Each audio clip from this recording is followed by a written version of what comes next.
Kita lihat, kalau saya lihat dari, Indonesia sendiri ya, Indonesia sebenarnya kan memiliki potensi alam yang sangat besar untuk energi. Ini terutama kita bisa menghasilkan, ini targetnya bisa sampai 788.000 megawatt listrik dari sumber, EBT seperti angin, matahari, hidro, geothermal, dan lain-lain. Ini lebih dari 14 kali konsumsi listrik negara saat ini. Selain itu, kita juga terletak di sepanjang, Katulistiwa yang, di atas cincin gunung berapi aktif. Jadi Indonesia ini memiliki 40% cadangan energi panas bumi dunia. Ini cukup untuk 29.000 megawatt energi, dan wilayah maritimnya yang luas juga bisa menyediakan lebih dari 75.000 daya melalui proyek-proyek seperti Larantuka Strait, Tidal Bridge, dan lain-lain. Jadi kalau dari segi potensi ini sungguh luar biasa. Nah, memang yang jadi tantangan ini ya, Mas, ini sesuatu yang kalau kita lihat ya, mungkin pertama dari segi financing ya, ini memang untuk mau mendevelop ini perlu, financing yang tidak sedikit. Dan kalau kita bicara soal financing, ini bukan hanya ketersediaan daripada financing, tapi Mhm, lebih juga cost of fund-nya, gitu. ya. Jadi ini cost of fund-nya juga masih tinggi, sehingga, sangat sulit untuk mendapatkan, satu yang feasible ya, untuk bisa banyak sekali proyek-proyek, EBT ini yang masih terkendala dari segi, akses, financing yang ada gitu, Mhm, jadi affordable, financing.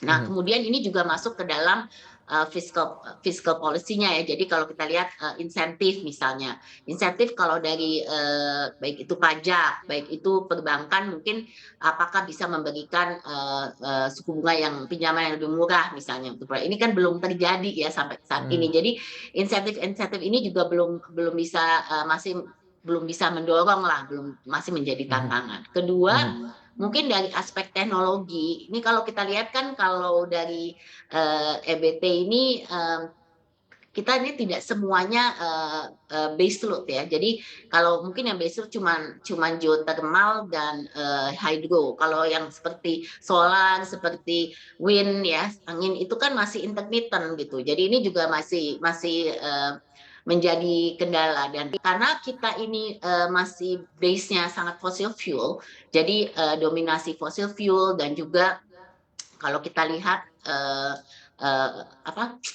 batu bara masih, pembangkit listrik batu bara masih sangat dominan. Ini kan kita harus memperhatikan juga bagaimana kalau ngomong transisi itu yang retirement, ini batu bara yang pembangkit batu bara yang pensiunkan ini seperti apa gitu kan. Ini kan Mhm, harus juga latihan. Jadi dalam satu sisi pengembangan teknologi baru yang akan dikedepankan untuk EBT, dalam sisi yang lain kita juga harus reduce daripada, bukan hanya penggunaan, tapi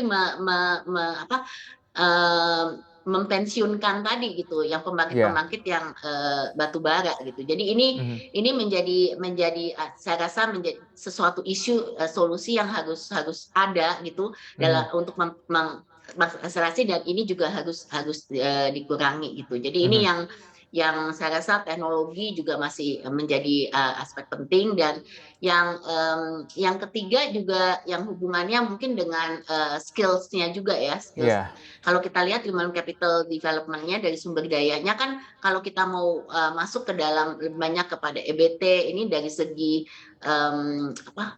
skill, manusianya juga harus diperhatikan gitu, perubahan-perubahan, skill yang dibutuhkan gitu. Jadi mhm, saya lihat tantangan ini masih cukup banyak, juga saya harus menggarisbawahi mengenai masalah regulasi ya. Kalau di Indonesia iya, ini, kalau kita lihat undang-undang EBT-nya juga masih di DPR, masih di parlemen, dan ini benar, juga kita masih menunggu gitu, dari sisi, regulasinya. mhm, benar ada. Untuk informasi lebih lengkap dan berita terkait, klik link deskripsi.